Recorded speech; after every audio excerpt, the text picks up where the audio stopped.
Bonjour, aujourd'hui dans ce troisième volet concernant les soies spey, on va parler des soies Skagit.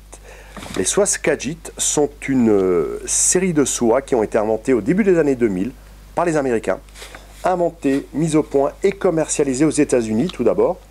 En l'occurrence, c'était pour pêcher profond et pêcher avec des grosses mouches. Les soies Skagit, au même titre qu'une soie Scandi, sont des têtes de lancer. Donc elles s'accrochent à l'arrière, un running line. Donc à nouveau chez Rio, un petit repère orange, bien visuel. On peut suivre sa soie pendant le swing.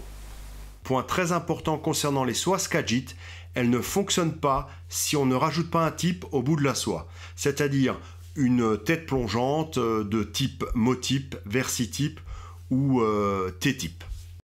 Voici un exemple de profil de soie Skagit. Comme toutes les soies spey, à l'arrière on retrouve un back taper.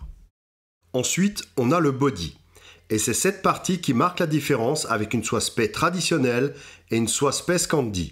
Le body est plus long et plus épais. C'est ce long corps épais qui nous permet de lancer des têtes plongeantes et des grosses mouches. On termine par le front taper qui lui aussi est différent. Il est plus court que sur les deux autres types de soie. Pour les soies Skagit, vous avez, comme toutes les autres soies, plein de modèles à votre disposition, plein de types différents. Vous avez tout d'abord le traditionnel, on va dire, c'est la soie flottante, donc la Skagit flottante.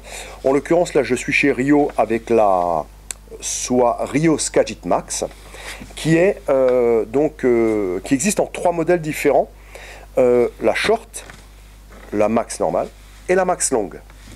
Donc bien sûr, vous l'avez compris, c'est par rapport aux longueurs de canne, on change, on va adapter sa soie par rapport à sa canne. La short a été créée pour les cannes de 11 pieds 6 à 13 pieds, canne spey courte, switch. La max normale a été faite pour les personnes qui aiment bien les soies un peu plus longues, pour les cannes de 12 pieds 6 à 14 pieds. Et au-delà de 13 pieds et demi, vous avez la Skagit Max longue qui est plus agréable, plus douce, parce qu'il ne faut pas se voiler la face, c'est des soies très violentes, elles sont courtes, épaisses, c'est pour emmener des grosses têtes plongeantes et des grosses mouches, donc elles sont pas très discrètes, mais par contre c'est vraiment très pratique et surtout très facile à utiliser, très utilisé aussi par nos pêcheurs de saumon en début de saison pour tirer des mouches un peu plus lourdes et surtout des têtes plongeantes qui vont descendre fortement dans les courants. Dans une autre série de soies, vous avez les soies E-Flight. Donc E-Flight, I veut dire intermédiaire. Vous avez la partie arrière qui reste flottante, toujours avec le repère orange très visuel, chez Rio. 2/3 de l'avant sont en densité intermédiaire. Ce qui va donc aider votre pointe plongeante à descendre plus rapidement, atteindre plus rapidement la profondeur choisie. À savoir qu'elle a une particularité aussi, c'est qu'elle va ralentir, elle va vraiment ralentir un peu votre swing, ce qui est très appréciable. Donc, pour éviter de passer dans des eaux froides, devant les poissons un peu groggy, trop vite, la E-Flight a la tendance à ralentir le swing, passer un peu vos mouches un peu moins rapidement devant la tête des poissons, donc déclencher peut-être une touche supplémentaire. Voilà un peu l'avantage aussi de la E-Flight avec cette tête avant intermédiaire. Elle existe en deux tailles, donc la E-Short et la E-Flight. Pareil, E-Short de canne switch de 11 pieds 6 jusqu'au canne spey de 13 pieds et la E-Flight de 13 pieds à 15 pieds pour la version normale. La dernière née des soies Skagit, c'est les soies micro Skagit, donc en l'occurrence les Trout Spey de chez Rio et les OPST Commando Head, donc de chez OPST.